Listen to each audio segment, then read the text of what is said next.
All right. Hello, everybody. Hope you're doing well. Can everyone hear me in chat okay? Nice to see everyone. Hudson Hawk says hello, Mr. Graham. Hello, Hudson. Hope you're doing well. Hope everyone is doing well today. It is Wednesday. We're a day late on Shipyard, but that is primarily because I had a lunch meeting yesterday for work and could not get out in order to do this show, but we're doing it today. And that's kind of a good thing because there's a little bit of information to talk about that really kind of connects with our topic today. So hopefully, hopefully you all don't mind the delay. I did want to speak a little bit on, some stuff regarding actually, let me get to it here.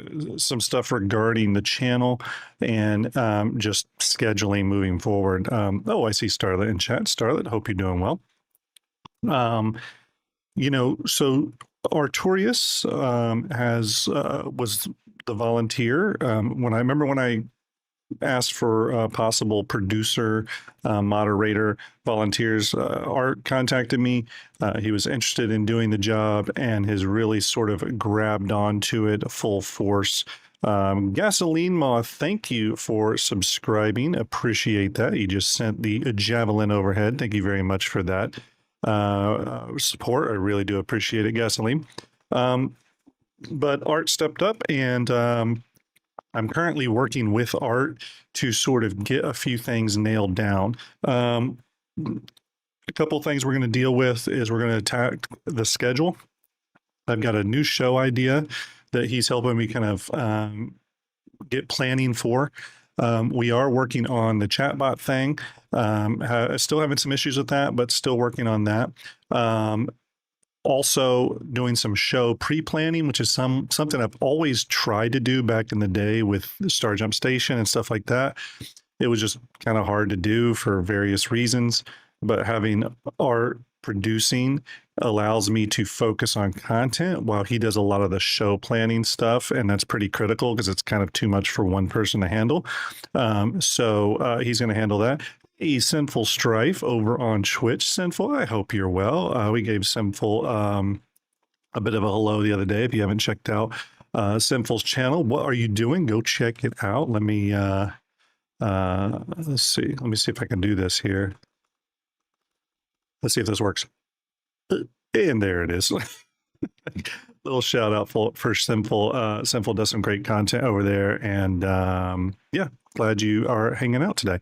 But anyway, Art is going to kind of help me get a lot of things, a lot of things in order for this new stuff. And again, it was just a lot for one person to handle.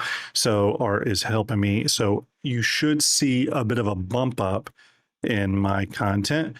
Some of my shows are getting rebranded, repolished, all that stuff. For those of you that like kit bashing, there's going to be some new kit bashing stuff coming in collaboration with VMXEO, some really cool stuff.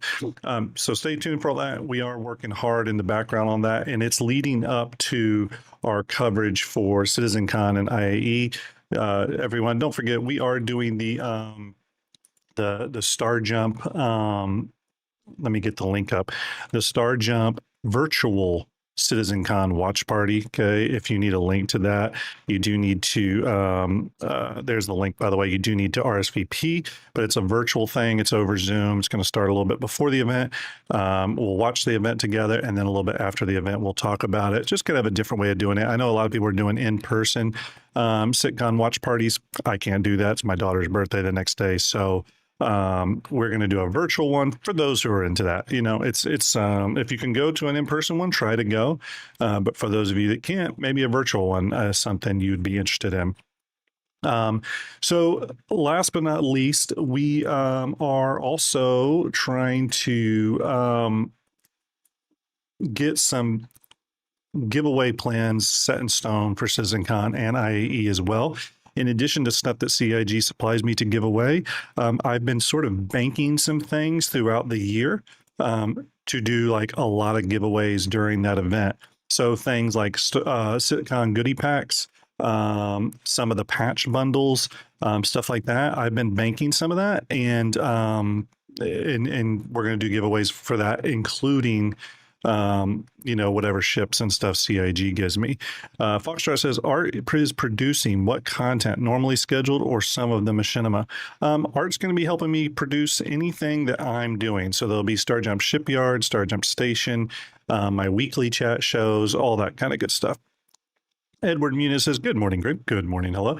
Winter says, sitcom bingo cards. Yes, we're doing that. We are planning a sitcom bingo card. Don't worry, Winter. For those of you coming to the virtual watch party, we're going to do the bingo card thing. It's a lot of fun. So, all right, we're going to go ahead and jump into it, everybody. We're here to talk about spaceships, specifically spaceships that have been released so far this year, okay, of which there's been quite a few. It's actually been a very busy ship release year for CIG. And they also have a bunch of large ships in production, right? So with that, there's also some new ship leaks that have come out in the form of RSI ship page strings that don't have any data on them, but we're gonna talk about those. I'll give you my opinion on those. And we may start off with that and then circle back around to it. Okay. So we should probably start off with the leak, right? Because I know that's sort of the hot off the press news, and we'll sort of talk about the leak, but then we'll circle back around through all the ships released this year and see, and then go back to the ship leak and see how the context possibly plays out. First and foremost, full credit to where this information was pulled from. I do know JoJo TV covered this morning and did a great video on it. If any of you haven't checked that out, make sure you do. JoJo's a really awesome dude. I've had some DMs with him around channel growth, and he's been super helpful and very friendly. And not everyone in the content community is like that.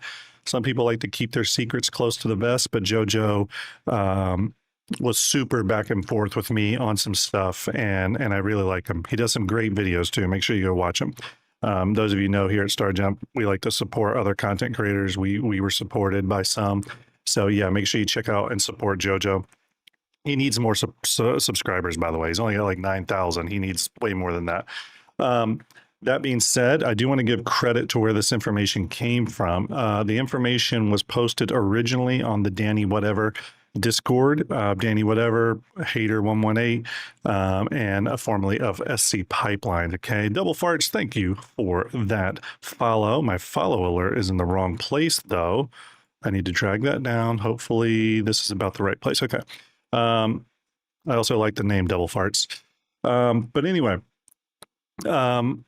big shout out to Danny Whatever and that leak source, however that comes. I don't generally break leaks, but if leaks are out in the open or out in the wild, I will cover them to whatever degree we need to cover them. So we'll go ahead and swing over to the leaks here. Let me zoom out one.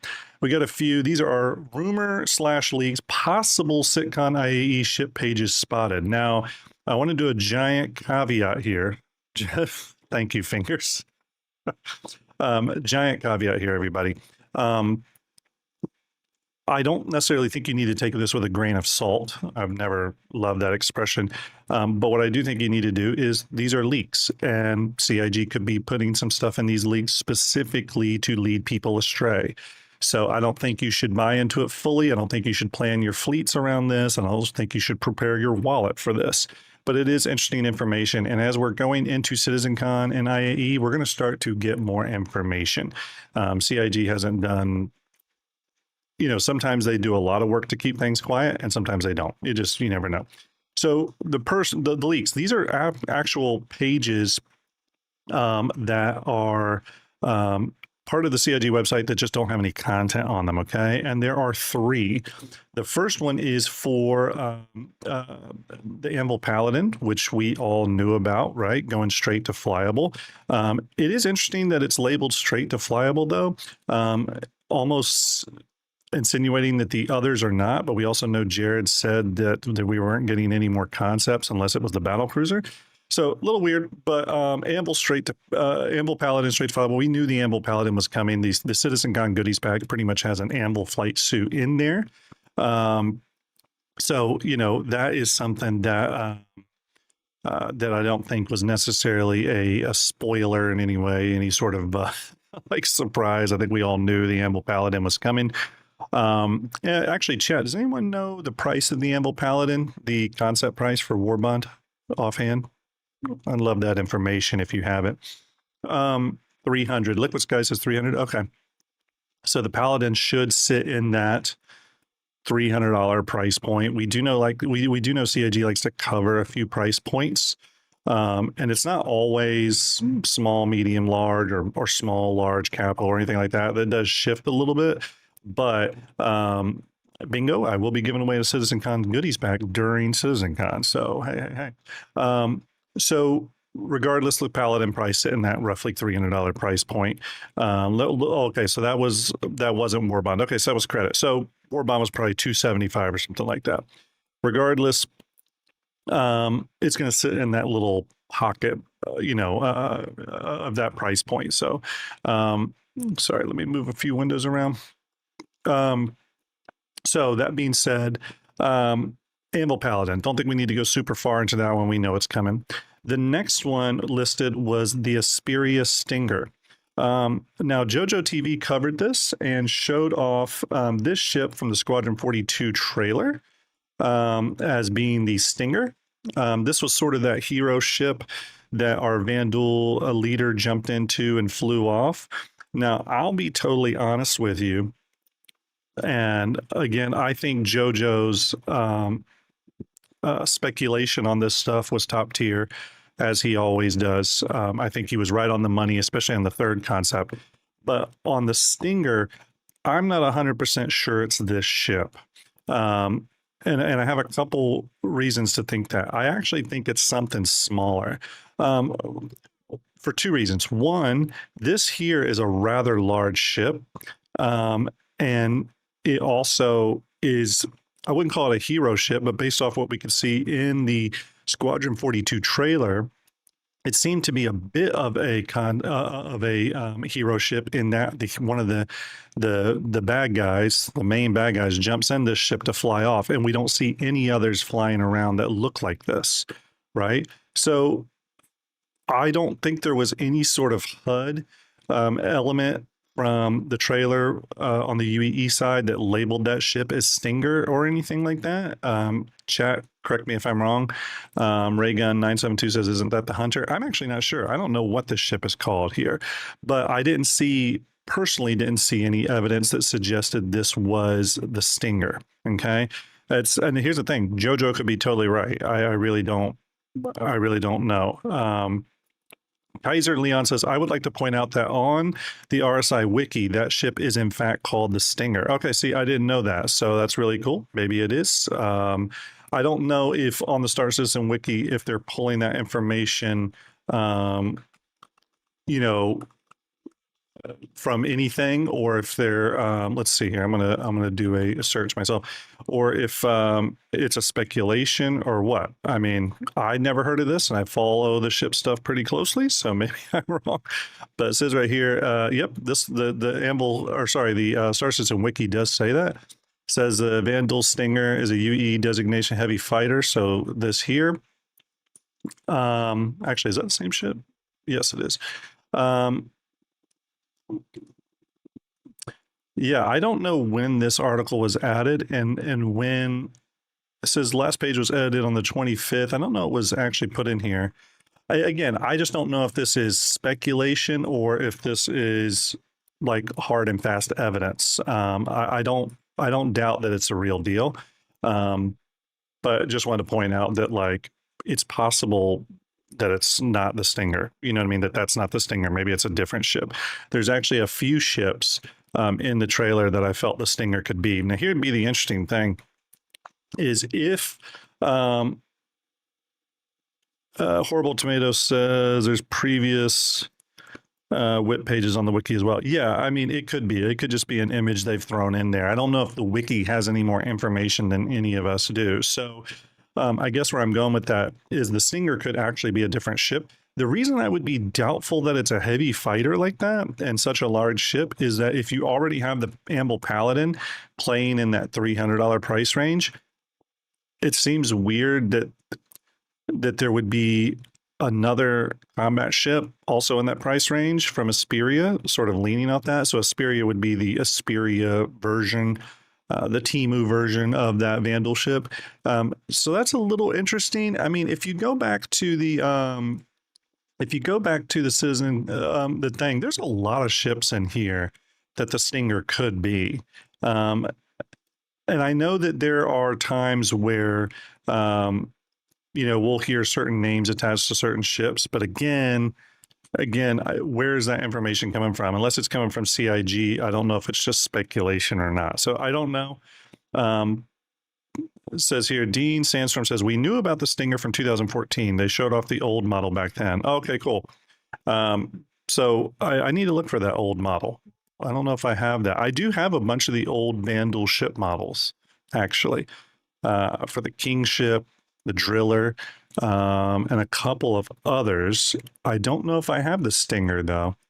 Let me check real quick here, since I am on.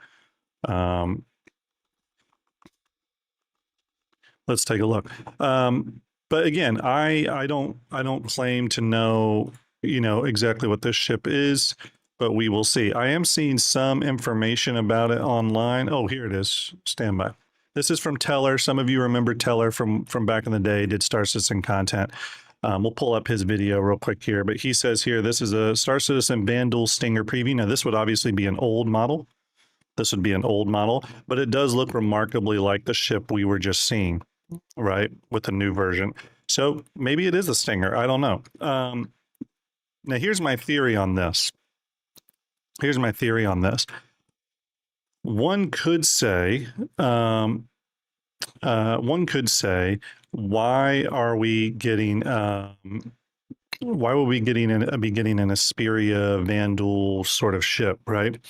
My theory behind that, if this is indeed accurate, my theory behind that would be that CIG, or that this is part of that storyline we've been following. Do you remember in the most recent wing of the ASD facilities, you go in there, we got the Vandal in there, we got the and sorry if this is a spoiler for anybody. If you're on STARJUMP show, we talk about spoilers and speculation all the time.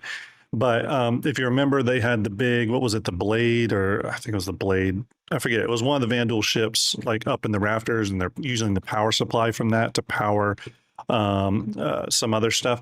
So going along with that, it's very possible that Asperia is in cahoots with ASD, taking some of that technology, and we're able to create this this Vandal, the Asperia version of the Vandal Stinger. So it would tie really nicely into the storyline, which has been touching on Vandal stuff already. The big question mark, I think, would be if it's going to be something that's sold. Is it a referral bonus ship? Because we still know that one referral bonus ship is going to be revealed during CitizenCon. If you remember, on the referral ladder right now, there is a ship reward that's currently redacted and says it's going to be revealed at CitizenCon. Could be that. I don't know. But if this is correct here, if what we're saying is correct here about this old model of the Vandal Stinger, then I would say it's very likely that this is the new Vandal Stinger. And if that's the case, this will be interesting if they sell it. And what Asperia would do to it. Like, would Asperia make one that looks slightly different? Has some like different lines and stuff on it. I don't know. Bingo says looks like it has an interior. It does, yeah. I mean, here's the thing. If Asperia's changed some of the exterior to be more Asperia-like in terms of like the materials that the ship's made of, not its overall shape, then that would be interesting. If it's literally just a clone of the Vandal version, then it would be our first new Vandal art style ship coming to the verse, right? Because we don't have the new ones for that.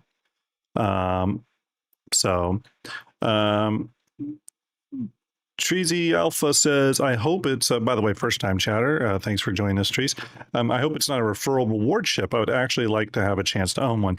Yeah, no, I feel you on that. I'll even as a content creator like myself, I'll never get to the referral numbers that are required to get any of the ships. My referral code is right above everybody, but yeah, no, I think I've got like 5 referrals or 2. I think I got 2. I just got the Army armor, the UEE Army armor. I just got that. So anyway, um, so possible Vandal Stinger. We did know we did hear that there would be an additional ship coming with bespoke weapons. So maybe this is it. Maybe this has bespoke weapons. That would make sense.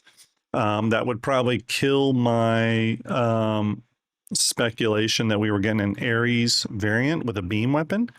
Maybe this has beam weapons on it. I still haven't seen the year of the beam weapon, but yeah, anyways, Vandal Stinger, we'll have to see more about that.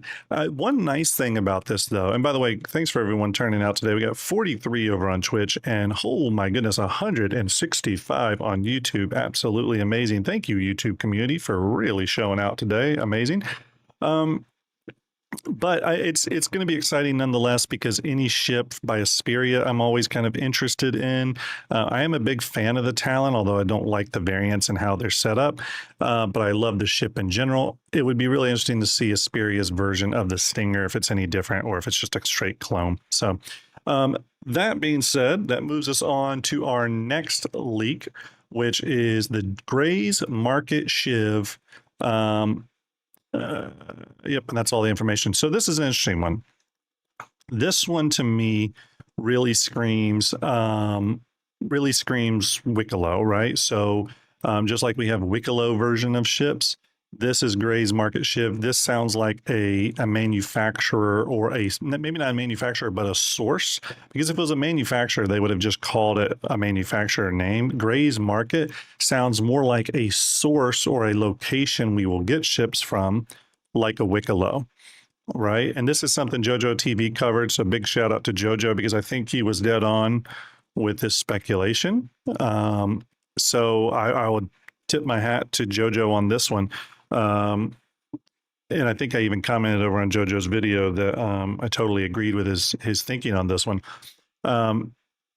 Gray's Market could be a new ship seller, possibly located in Nyx, possibly located in Pyro, who knows, possibly tied into some more story gameplay we're going to get. But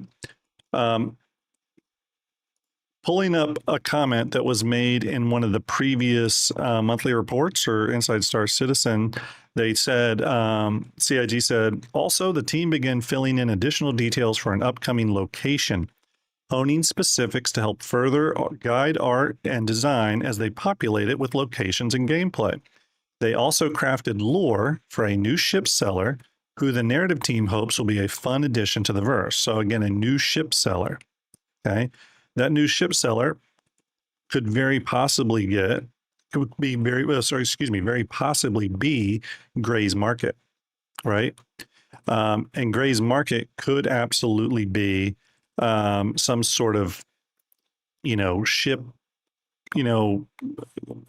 selling group or location. Maybe they're ad hoc kit bashing ships or whatever. There was some speculation on JoJo's channel about this ship being the Shiv, the Gray Market Shiv. I don't think we don't have any information about that. That's just speculation. One interesting thing about that, though, that could give that speculation some credence is in my talking with other content creators, this ship has had the most controversy behind it in terms of who builds it. I have long said it was Drake. I think you all know that. I've made no, mystery about that. I thought it was a Drake ship, sort of this smaller version of the Corsair. Execute and the info runners seem to think heavily that it was Misk inspired, that there was some stuff going on here that was very Misk. That's possible. But and I've heard some other content creators and other people in the community say different manufacturers. What's interesting, though, is it does have little parts and pieces that feel unique to certain manufacturers, and that would tie in very clearly to some sort of gray market company that kit bashes ships or take parts and pieces from other ships to create new ships. That would be kind of interesting. The fact that it's tied into gameplay and they're building a story around it and narrative, one has to wonder if it's like the Wicklow ships and that you can't purchase it, but you have to earn it in game. Now, my only frustrating thing with that at this point, and it's not a big deal, would be that because we're in alpha, you could work to get the shop or sort of work to get the ship from Gray's market, but then you wouldn't permanently have it. You know what I mean? You would lose it if they do any big resets, which they're still planning to when they go to beta or 1.0. So it's a little frustrating to me that it does take a lot of the incentive out doing some of the harder grinds in the game, especially for something like a Wicklow Polaris. For those that have done it, seriously, hats off to you. Thank you for doing that testing. But it's just something to consider. But I do think JoJo's dead on with that assessment. The whole gray market Shiv thing. Maybe that ship is called the Shiv. Maybe it's a completely different ship that we have not seen a silhouette for.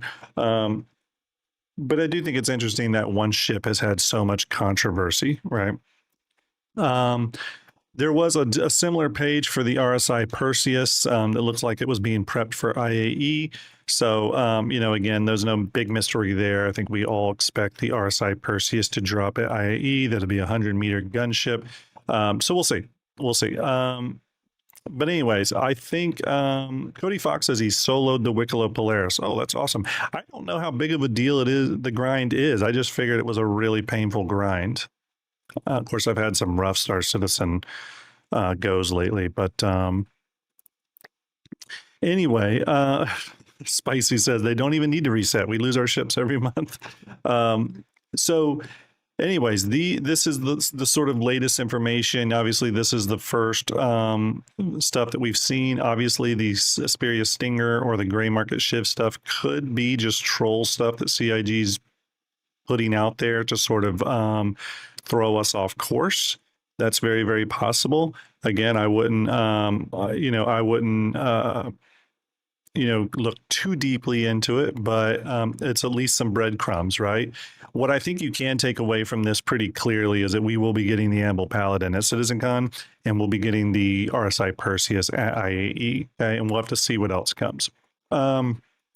Let's go ahead now and move from this. We may circle back around to this, but I want to talk a little bit about the ships of 2025 so far and talk a little bit about my thoughts on them and hear what you all have to say.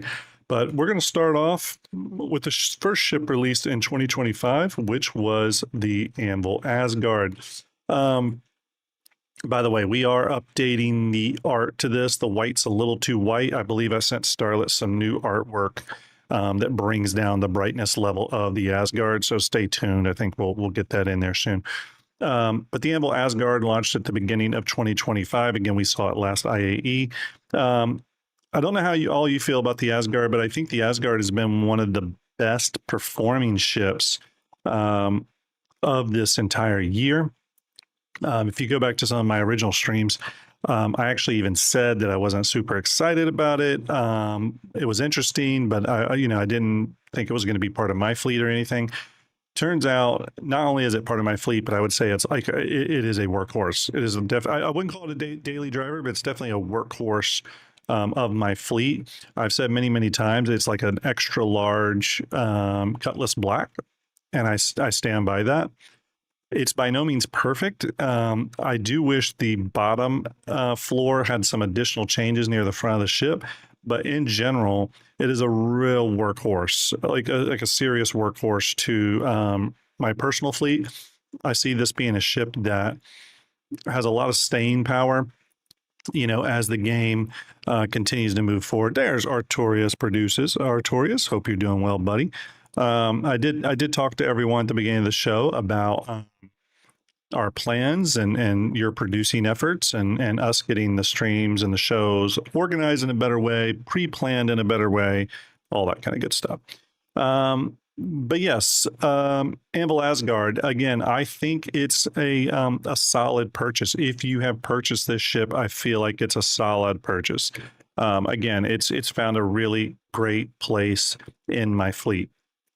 And the one thing I love about that, it was a little bit of a surprise. You know what I mean? I wasn't expecting it to be that. It's just played really nice with some of the existing gameplay loops that have been spotlighted this year in the form of Resource Drive and others. Stormbreaker as well. I use this ship a lot during Stormbreaker because it is able to land kind of hard. I would fly this in those regions where the storms would take you out, would disable your ship. I would fly this ship really low to the ground. And when the storm did eventually take it out, this thing could land and still be okay. It was amazing. So again, Anvil Asgard, I think CIG nailed it with this ship. I think it's been really successful. And what you're getting from a carry capacity standpoint and how much the ship cost, I think is pretty good. I also like to forward think. And this ship is going to be great for base building because it's going to be plenty big enough to carry a CSV FM, so a CSV fabrication module, small base building vehicle, or I think it's the medium base building vehicle. You're going to be able to carry that. You're going to be able to carry some additional cargo, some additional resources for the CSV FM. Leonardo, hello from Brazil. Nice to see you. Thanks for joining us today. But it's going to be able to carry enough to get a good solid footprint laid down from a base building perspective. So moving over to the next ship that was launched, again, another one features during IAE. We're talking about the Star Lancer TAC, everyone, the Star Lancer TAC. Boy. So the Star Lancer TAC has been interesting. It's a ship that I heard a lot about leading up to IAE, people being very, very excited about it. I heard a lot of people saying they were going to upgrade their Max to the TAC. I think the TAC was largely successful. It's got a few odd design choices that I do think hold it back a little bit from being a really a real showstopper. But again, I do think that stuff is not huge. One of the big things that bothered me about the ship, and it's kind of a small thing, but I wish they would fix it. And maybe they have. So chat, if they have fixed this, let me know. Is that in the drop seat part that opens up and you got the drop seats there, you can jump off the ship, but you can't get back on. I don't know if they fixed that, but like on the Anvil Asgard, if you jump out the side door, you can actually jump back in the side door because you can climb up it. Have they done that to the TAC? Because last time I checked, you could not do that. That to me bothered me. I didn't like that. The hangar, I actually wish they had redesigned the door a little bit and made the hangar just a little bit bigger and a little bit longer to accommodate a few other small snub variants.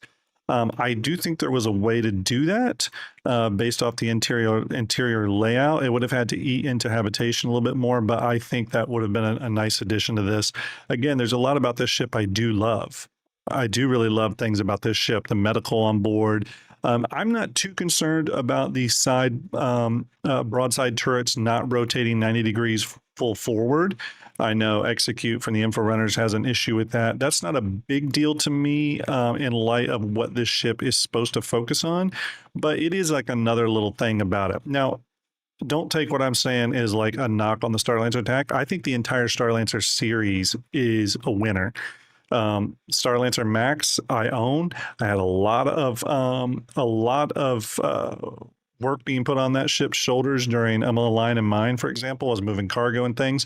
So I love the Star Lancer Max. Star Lancer TAC is great. I think it fills a great little niche. It's a nice, great counterpart to the Star Lancer Freelancer Miss. And then the Star Lancer build I have high hopes for as well. And it's going to be a core critical ship in that it services that large base building niche, right? So I think it's a great ship. I think it's just got a few little quality of life things that could be adjusted. Okay. I would say that about the Max as well. The Max has got a few little quality of life things that could be adjusted. So anyways, Star Lancer TAC. cool ship, love the design, love the paint jobs for it. A few little nitpicks about it, but overall, I think a successful ship. Successful ship, and it is pretty big. I know 90 says attack is too slow, but the funny thing about the Starlancer series, a lot of people forget how big they are. It's like a 90 meters long ship, right? Something like that, 90 or 83 meters, something like that. I forget right offhand. I have the length turned off for these. Let me turn it on. 83 meters, right? So it's 83 meters long. It's pretty. It's a pretty big ship. Okay. Next one, the Guardian MX. Let's talk about the Guardian series. The MX is a strange ship for me. I do like the Guardian MX. If you're going to own a Guardian, this is the one to own, in my opinion. The weird thing about this one, though, is to me, when CIG releases variants of ships, sometimes they release variants that, have marked differences in terms of their role or armament or some other thing, right? This one just feels like a straight up upgrade from the standard Guardian. And it's a little weird. This one is the most like, I don't know. I don't want to call it a Star Citizen troll, but this is the one that feels a little bit like icky in that if you accidentally bought a previous Guardian, then it's like they come out with this one, and for suddenly it feels like you bought the wrong one. You know what I mean? Charlie McAwesome says the key is the Guardian you own. It just, this one felt like the biggest upgrade to me across the board. Leox, thank you for that follow. I appreciate that. Salute to you. So it's interesting to see that people like the Quai key. How do you pronounce it? I don't even know how you pronounce it. The best. But when I was looking at the stats, though, it just felt like the MX across the board was the better ship. Key. Okay. Thank you, Fingers. So I don't know how you all feel about it. That was my opinion, by the way, on the Guardian MX. But it sounds like, and what do you all think of the Guardian MX? How do you feel like this one landed? Do you feel like it was a successful ship for CIG to put out there? Do you think it sold okay? Do you think it's being used in high numbers compared to the other Guardian variants?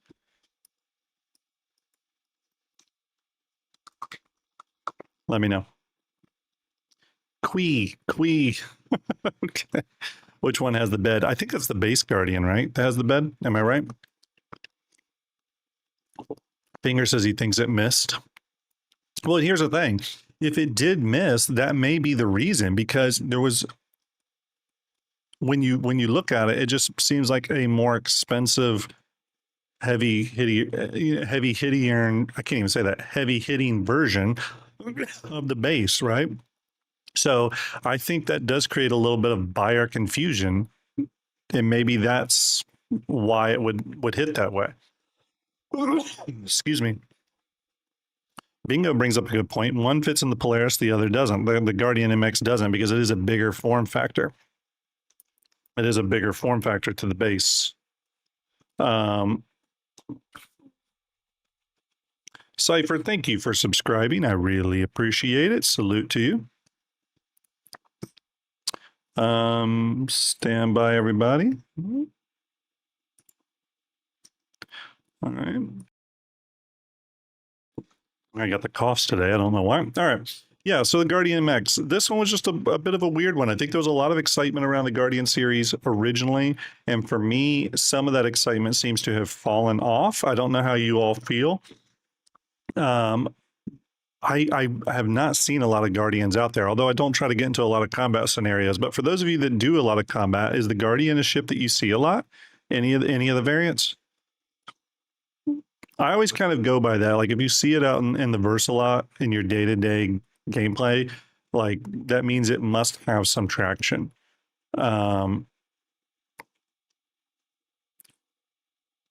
Horrible Tomato says heavy fighters in general are in a rough spot. Yeah, that's I would agree with that.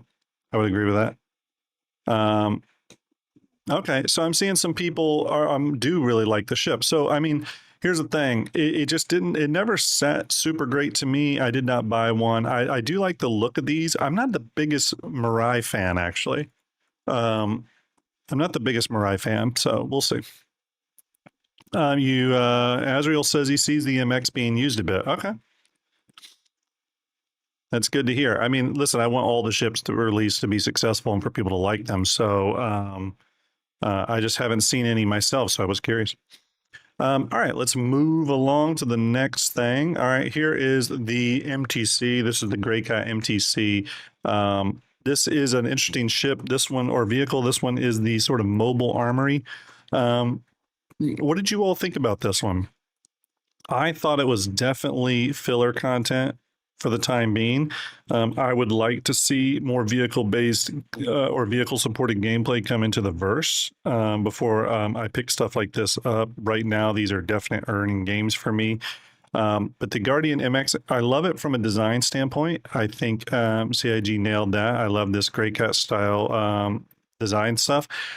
The only issue is the armory.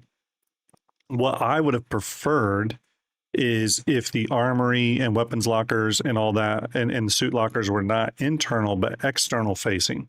So you had big shielded doors that could lift up from the outside, revealing, giving you access to that stuff, so that people outside doing battle, you could pull up, those doors open, they can immediately come and rearm without ever having to like go inside the vehicle, be vulnerable in there. They can just do it real quick right from the outside using the loot menu, and boom, they're good to go. Right. So that was my only caveat about this ship or concern about this vehicle. I do agree with Zelcon. Hopefully I'm saying that right on YouTube. I do think this ship could, or this, I keep saying ship, this vehicle could be a little bit of a sleeper, right? So when suit lockers and all that are working and all that stuff is fully physicalized, this could be super helpful.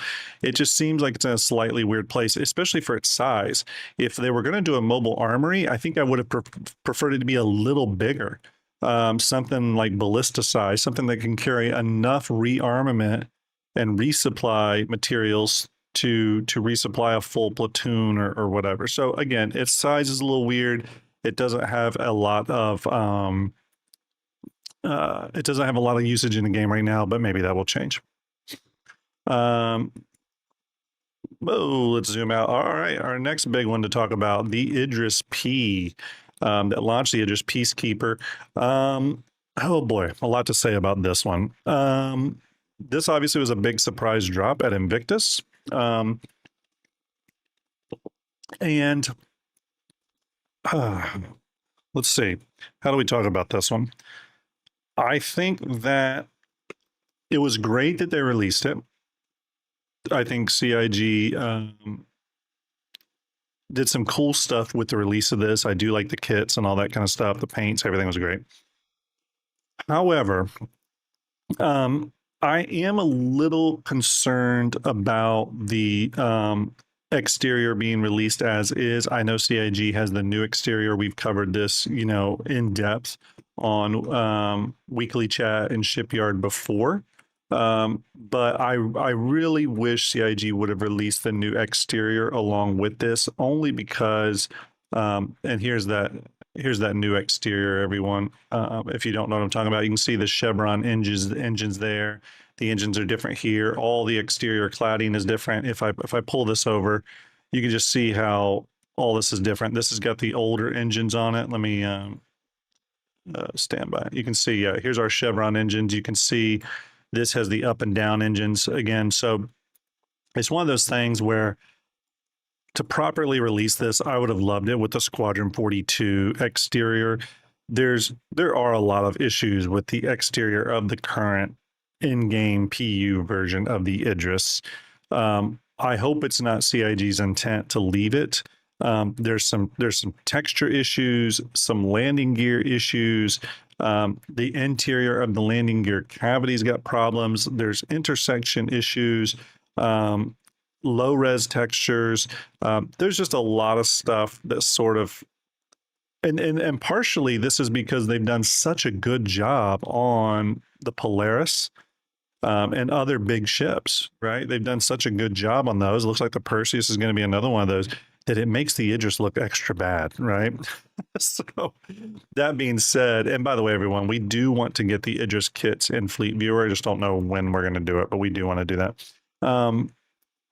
So I think it was a good launch. I just think that CIG missed an opportunity to launch it with the Squadron 42 exterior, even if it meant holding on to it until Squadron 42's launch. But one thing the Idris, I think, does is it shows that CIG can and will change the things they've said in the past. One of the things they said is that they would release the Idris alongside Squadron 42. Well, they decided to release it early. So when you're watching other content creators or talking to friends in the community and they say, well, CIG said that they're going to do X, Y, Z, so that's what they're going to do. They very well may not. They've proven it time and time and time and time again that they're willing to kind of go against some of the stuff they said they're going to do. And that's to be expected. Plans change, you know what I mean? So obviously the Idris P launched with, and the Idris M came to the verse 2, which is what you're seeing here with the railgun. But the Idris K kit and the P kit, K kit and the T kit both launched for the Idris as well alongside it. The T kit being a size 10 torpedo launcher. And is it 10 or is it size 12? I forget. What size is the, I should have looked that up. What size is the Idris P kit or T kit? I keep saying that.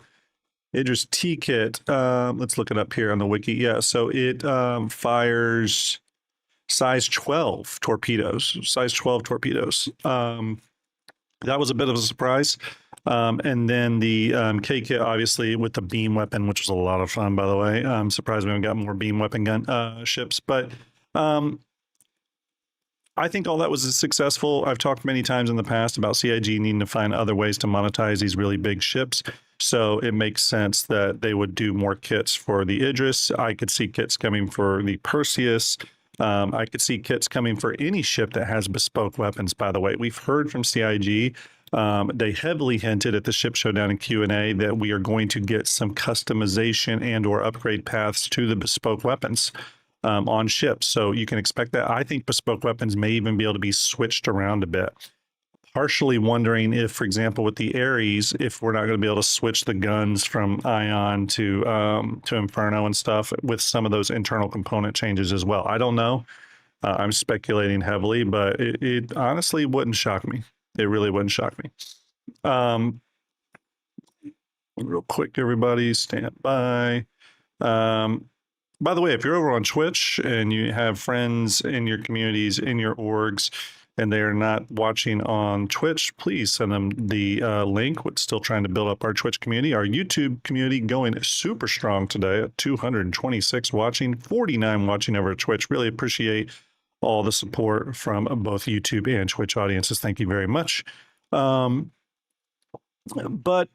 Simcac, hopefully I'm saying that right. Thank you for the follow. Appreciate it. You just sent the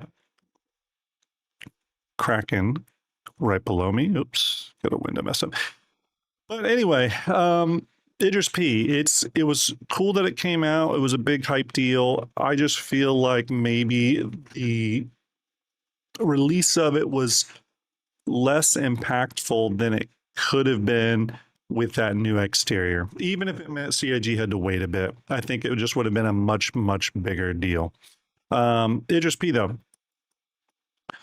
We had another ATLS come out in the Atlas Geo. I did not include the ITKey version on here because that is one you earn in game. You cannot purchase it, but the only one that went to sale was the Atlas Geo. This one had obviously the little jump kit on it. I think people are really excited about this. They found other ways to use it. I think it really got us excited for future ATLS platforms, maybe a salvage one. There could be a lot of different versions of this. So we'll see what CIG does with it. I don't think we've seen the last of the ATLS. But I do think the Geo is a really, really cool addition to the Atlas line. I do think it should be modular. I'll agree with that, Simcac. Or Simcake, hopefully I'm saying that right. I do wish this was modular. The ATLS would have been the perfect modular, toy for us to kind of mix and match features of. But it looks like CIG is not going that direction on it. So All right, another ship that came out this year, the Drake Gollum. This was definitely a surprise. This is one I was not expecting, especially its design sense. But the funny thing is, I think CIG did a great job with this one. It's a great entry level mining ship. It's got a different flavor to it than the Prospector, and some strengths and weaknesses compared to that ship. So great solo starter ship for the mining profession. I could see the Golem being the new MPUV for Drake, and that undercarriage area being used to carry cargo boxes, possibly even a little personnel module, whatever. I think there's a lot CIG could do with the Golem. I don't necessarily think they are going to do that, but they could do that. We covered that pretty extensively in some of our original streams surrounding the Golem. So it's something they could do. It's definitely something they could do. Don't know if they will do. But I do really like the Golem. For those of you that know, or don't know, I am a big Drake fan. I love a lot of the Drake ships, even though I don't own all of them. I do like the look and style and feel of it. I've never thought of Drake as like the pirate manufacturer. I've always thought of Drake as the blue collar manufacturer, and I think CIG is trying to position Drake in that direction as well. I think the whole like, oh, they're the manufacturer that caters to the pirates. I think that was great at the beginning of the project, but I think that started to wear a little bit thin. Maybe that's where we'll see this Gray's Market group come in as being like the premier manufacturer for pirates and stuff. I think Drake is much better positioned to be, the blue collar, grease on your knuckles type manufacturer. So Gollum, mining ship. Not sure how you all felt about it. Had a great price point, and I've had a lot of fun with it. It's actually a fun little ship, super, super small, which is one of its advantages. So it can fit in a lot of things. If you are in the future operating, whether it's an ironclad or a liberator or a kraken or something like that, you're going to be able to pile a lot of golems on there if you want to do some sort of like mining operation based off one of those ships. I think that would be totally feasible. Finger says it even fits in an Asgard, which I didn't try before, but that's kind of awesome. I'm actually going to try that later today. So that's pretty cool. All right, everybody. The next ship we want to talk about here is the Prowler Utility. This was a really interesting one. I am not sure what people think of this one. Oh boy, yeah. What does everyone think of the Prowler Utility? I'd love to hear what some of you all think in regards to this one. For me, this was the oddest ship of the year. I guess the weird thing about it for me, and everyone, by the way, who's tried the Prowler Utility loves it. Citizen Ninja says, I love it. Got it. Yeah, that totally makes sense. Dillman says Prowler Utility is favorite ship. I will say this. Everyone I've talked to that flies the ship, purchased it, whatever, loves it. They truly do love it. The weird thing about this one, though, is to me, it's the one that seems like a mismatch of manufacturer and role. I always looked at Asperia as being sort of single purpose with their ships. And because they're sort of adapting the design and aesthetics and function of alien manufacturers into human-based or human operable ships, it felt like they would do that, but for single purpose type ships. So for combat, for dropship, for stealth, whatever they're aiming for, instead of making a line that accommodates multiple roles. So the Prowler, for example, seems like way too exotic of a ship to then make a cargo variant. Like I could have seen an E-War variant of the Prowler or a scanning version of the Prowler or whatever. But for utility, it just seems like an odd pairing.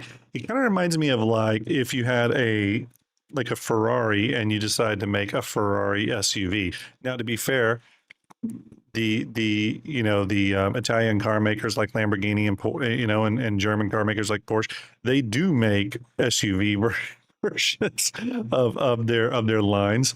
So it's not out of the range. It just seems like an odd pairing to me because it seems like you're taking something rather exotic and special, and sort of making like the SUV version of it, right? The box truck version of it. So again, but this is the thing with ships. They're not meant to appeal to everyone. They're meant to appeal to all different types of people. And it's not that this one doesn't appeal to me. I actually do like it. I think the Prowler is a really, really, really cool ship. The issue is just it seems like an odd pairing because CIG already always positioned the original Prowler as like this mysterious, special, highly advanced stealth ship. And now it's a box mover. You know what I mean? So it's weird. It almost seems like a little bit of a step down, but again, going by what everyone in chat is saying, it's a great ship. People love it. And I've heard that pretty much across the board. And I've heard it's got good stealth characteristics in the utility variant, right? It's got pretty good stealth characteristics that people enjoy, especially with some of the gameplay missions and hostile locations they've been using this ship to deal with, especially some of the locations. I heard a lot about that. Hudson Hawk says CIG has to give more purpose to such ships as utility. Besides its cool look, I do not see any way to use it. I guess for me too, the other issue was that it was just too low of a cargo capacity for the price. But you are getting that stealth, right? So you're getting that stealth aspect to it, which obviously could be a big boon for cargo runner. So in any way, it's sort of like a smuggling ship. I don't know if this is the case. Maybe some of you owners can tell me. But if the cargo area of this ship was unscannable, so it was essentially a smuggling ship, that would boost the ship's interest for me. I'd be a lot more interested in this ship. Is that the case? I mean, I know it utilizes stealth, so maybe you are in a sense able to hide the cargo because it's stealthy and can't be just scanned and located regularly. But is the cargo area of this ship shielded? Does anyone know? I'd be curious.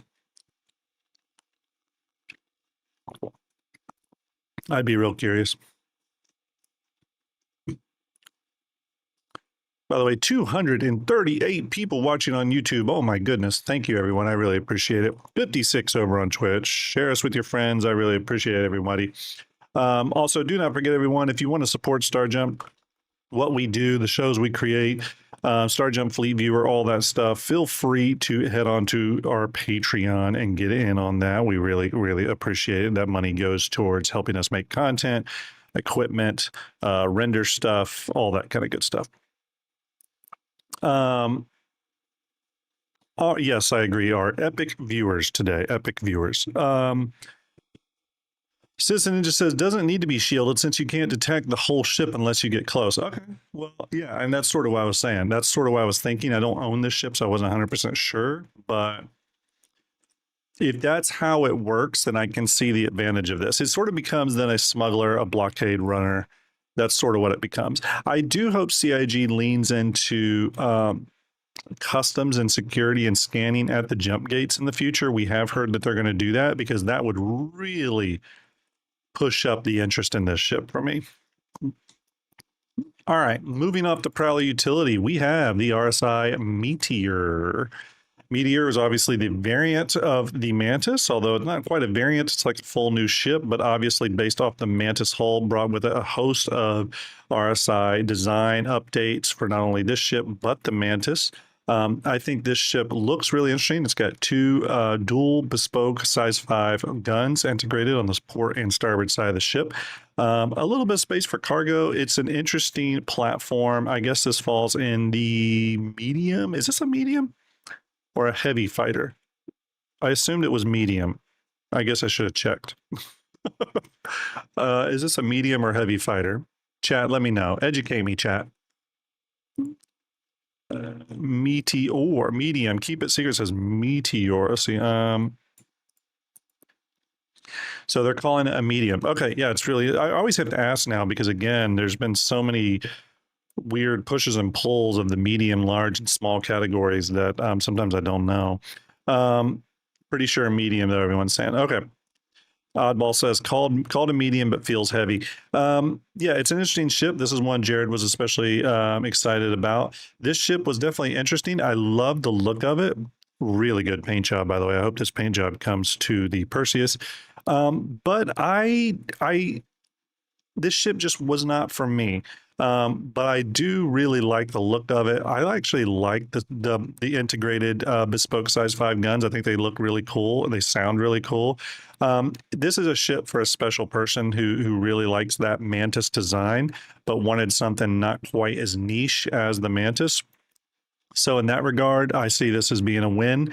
I could see this ship also being really great during interdictions, working alongside a Mantis in the future, where a Mantis can stop a ship, and then this thing can just start pummeling it with those size 5 bespoke weapons. Especially this ship can be dangerous to something like a Connie, or any of those cargo ships of that size, Asgard, Zeus, stuff like that. This could really give those ships a bit of a pause, especially if this ship is working in concert with other ships, right? So Mantis and stuff like that. So Charlie McAwesome says this ship is an interceptor. So is this, I imagine this ship's got high speed to it then.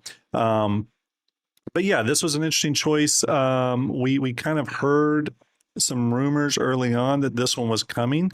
I didn't know that the Meteor was going to borrow from the Mantis hull, but once it came out, it was like, oh yeah, this makes sense. This makes sense as a ship to get out there, and an easy variant. Probably thank you for subscribing, Holiday Ninja. Appreciate that. But yeah, it's one of those ones, because it was based off the Mantis hull. It wasn't super new and shiny from a design aesthetic standpoint, but I am glad that it brought this and the RSI design language, especially on the Mantis, up to par, up to modern standards. This is one of those ships that I could see at CitizenCon them bringing on some upgrade and/or customization to the bespoke size 5 weapons. So, for example, what if they released a size 5 bespoke weapon option for this that were beam weapons instead of the ballistic cannons? You know what I mean? So they could do something like that. They hinted really heavily at that Ship Showdown Q&A that's where they were going. So we'll see. I think that would be really cool, especially since we've had a number of bespoke weapon ships come out. Getting the ability to sort of customize that a little bit, or have a little bit of an upgrade path in some of those guns, I think would excite people a lot, especially new owners of this ship and other ships like it. So that's the RSI Meteor. Moving on, we had most recently the L-21 Wolf. This was a patch ago. Obviously, the first ship from Kruger that was not using sort of the new design language, the new push that CIG is doing. Obviously we had the P-72, P-52 from years ago, but with the Kruger Wolf, I think this was a ship that really excited people. I love it. I do own one. I think CIG nailed it. Actually, I know a lot of people have problems with the fins. My biggest issue with this is the front of the engines. I would have liked something slightly different, but overall, I think the Wolf was really, really exciting. I think CIG pushed their ship design aesthetic for Kruger in some new and exciting directions to really pull it away from other existing manufacturers. So I think CIG nailed that. I'm really excited to see future ships from Kruger, especially maybe a medium or large ship from Kruger. I think that would be really exciting. From a lore perspective, though, Kruger seems like it's just getting started in building its own ships that aren't collaborations with other manufacturers like the P-72, P-52 were. So I don't think in lore they have any big ships. So if CIG does do a new one, then it's going to be something that's new from the manufacturer. Now, a lot of people say they don't like the fin. They want to remove it. I wouldn't worry too much about that. CIG has stated that eventually there will be a hotkey to allow you to raise the fin independently of the landing gear, So there you go, though. L-21 Wolf. Hopefully you all enjoyed this one as well. I personally hope this ship got a bit of a good response from the backers, because I would like CIG to make more in the Kruger family. I really would. And Dominus SSD says, I still want an Anvil capital ship. I think you're going to get one. I think that could come. I think that's what the battle cruiser could be, if I'm being honest. We'll have to see, though.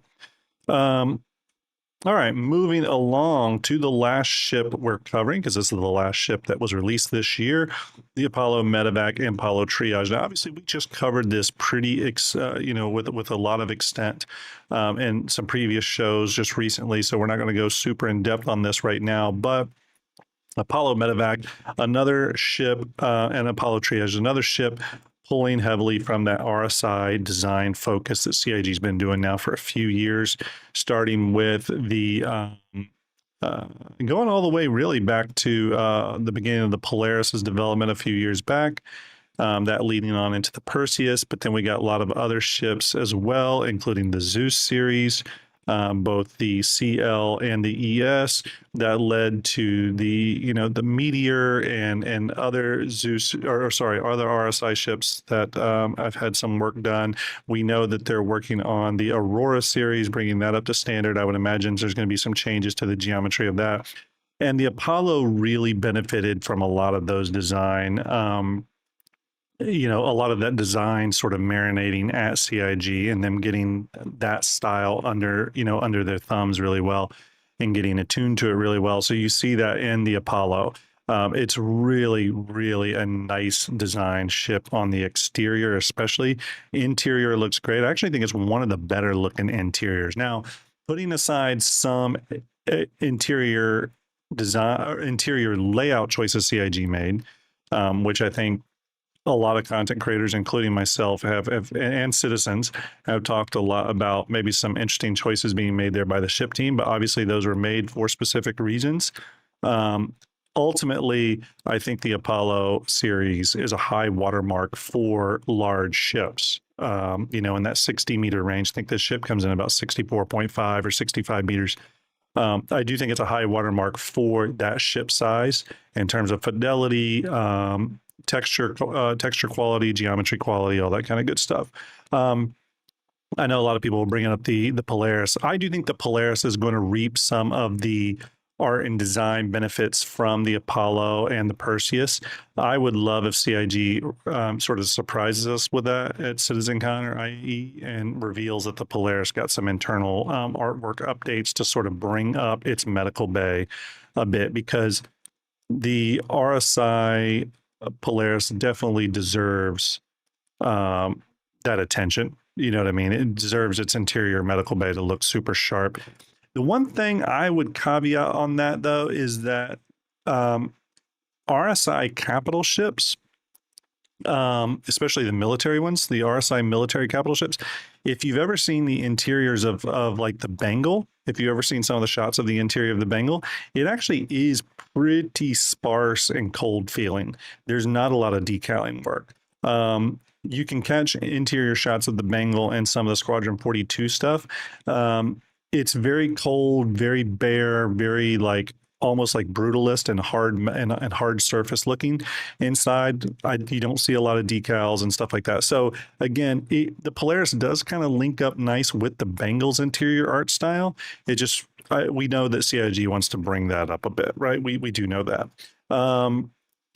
So we still have a number of patches remaining this year, so I'm sure CIG is going to get to those. Let me go back to my. I know there was a question about the Connies getting updated. I do think the Connies are going to get updated in both gold standard ability or gold standard status and geometry. I think they are going to get some geometry changes. I don't think they're going to grow much, though. I think they're going to stay mostly the same size, but I do expect that the Connie is going to get some pretty big updates to its interior. Its canopy is probably going to get the Apollo treatment, where they remove those struts in the very beginning, remove the struts at the very front of the canopy. Artorius just posted that question to me, so I think I just handed it. Art, thank you for sending that question to me. I appreciate it. I was going to bring up real quick here, our good buddy VMXEO did a fun little kit bash here, where he took a Connie rear end and an Apollo front end and kind of merged them together. I thought it was an interesting kit bash here. and pretty successful. I could see it still feels like a Connie. I would actually probably bump up the scale of this here on the back end so that it doesn't taper as much personally. But what I think you get from this though is that they could bring a lot of the design aesthetics from the Apollo and bring them directly over into the Connie series. The Connie series would still have a lot of the right vibes and still feel very Connie-like, but it would have all the modern attributes of the Apollo series, which I think would benefit the ship in general. The Connie is one of the oldest ships. I think it's one of the I think it is like the second multi-cruise ship. I think the first was the Starfarer, right? But either way, maybe the Connie was first. I can't remember. But regardless, the Connie's pretty old now, and you know it's due for its grow up. So we'll see if we see that. But circling back around to those leaks. Anvil Paladin straight to flyable makes sense. We've seen a plenty of leaks regarding, or not even leaks. We've seen plenty of imagery that CIG was released, the CitizenCon goodies pack with the Paladin flight suit and all that kind of good stuff. So yeah, Citizen Ninja says, that's what I asked for in the previous stream. Thanks, VMXEO. Yes, absolutely. VMXEO doing a little bit of kit bashing. Maybe we should do some kit bashing on a Connie update using the Apollo. Should I do that this week, everybody? Maybe Thursday night. Maybe Thursday night I do a kit bash stream where we bring the Apollo up to standard. Would you all like that? Maybe VMXCO could even join me. I don't know. I'm getting some yeses. Okay, we'll do that. We'll do that.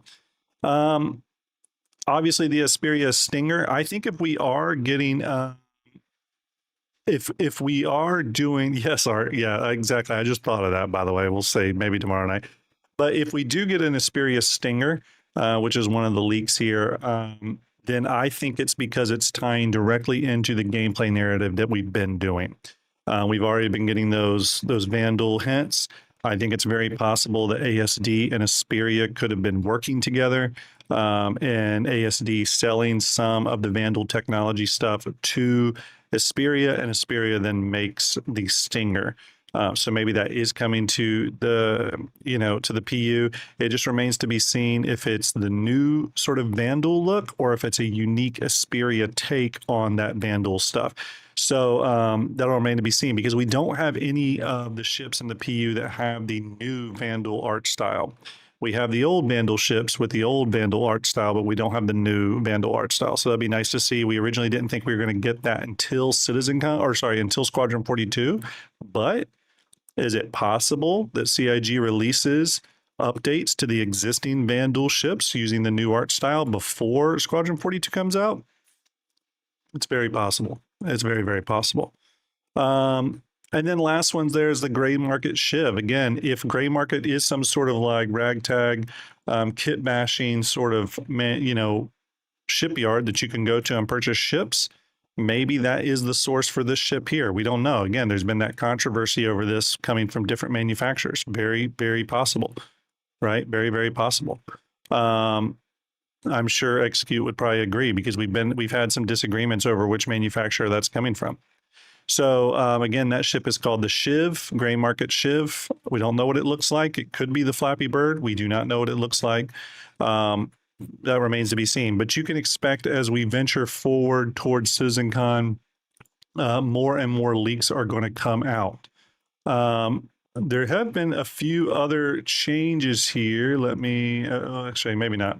This is maybe old. Just a second.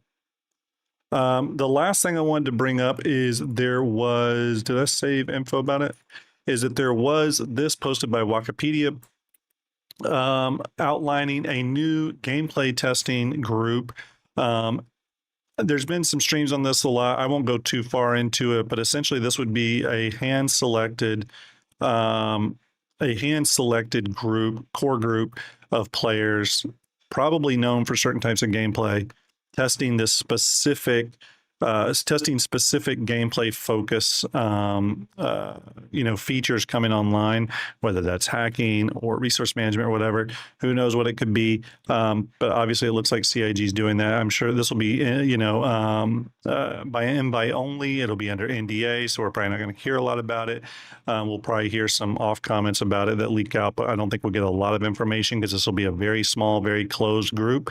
So obviously CIG is trying to control leaks when it comes to this, because obviously Evocati is a very leaky sieve of testing. So anyways, quite a bit happening. Our first bit of SitCon and IAE leaks coming to us. It's very exciting to figure out maybe what is coming. And as we get closer to CitizenCon, we're going to get more and more information.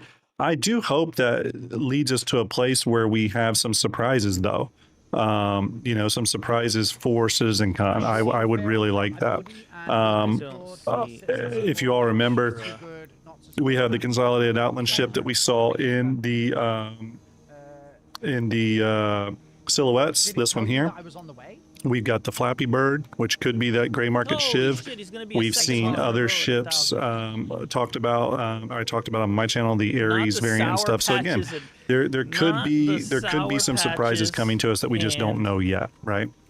We just don't know yet. Okay, everyone. So again, as I told you earlier today, we are going to have, me and Art are going to have more information on the status of my content moving forward. We do have big plans. We're getting ourselves organized. We're going to have a great CitizenCon, a great IAE. You're going to have great coverage through that. I do have some big plans. Got a lot of giveaways planned, so it's going to be a lot of fun. I appreciate you all hanging out with us today. We've had an absolutely amazing turnout on both Twitch and YouTube. And am I having audio bleed in? Sorry about that. Stand by. Where's that audio bleeding in it? Oh, sorry. Thank you. That's from who we're going to raid. Thank you, Gary. But I do appreciate you all hanging out with me today. I really do. You all are amazing. This was a bit of a short stream. As you know, our Tuesday, Wednesday stream is sort of during the day, during my lunch break. So I appreciate you all bearing with it. But Thursday, I'll get an update up on my YouTube and Twitch schedule. Thursday, we'll do a Kit Bash stream where we bring the Apollo and the Connie, and we're going to bring them together, okay? We're going to bring them together. Hopefully, you will tune in on that. It'll probably be around 9 p.m. Eastern time, and I'll get some shows scheduled for that for Thursday night, and we'll have a good time. So that's tomorrow night, and we'll do that kit bashing. All right, everybody, we're going to start the raid today. We are going to raid on the Twitch side of things. We're going to raid Mr. Photog, who raided us the other day. So we're going to return the favor. Please give him some STARJUMP love. I would really appreciate that. My YouTube community, thanks for coming in, kicking doors down, and being such a great audience today. I really appreciate it. Please pass all these channels along to your fellow citizens within your orgs, within your groups. I really appreciate it. Everyone else, have a great day. Salute to you. Do a kind thing for a stranger, and we'll talk soon. This has been a STARJUMP Shipyard, and I'll see you tomorrow night for more Shipyard kit bashing. Talk to you later, folks.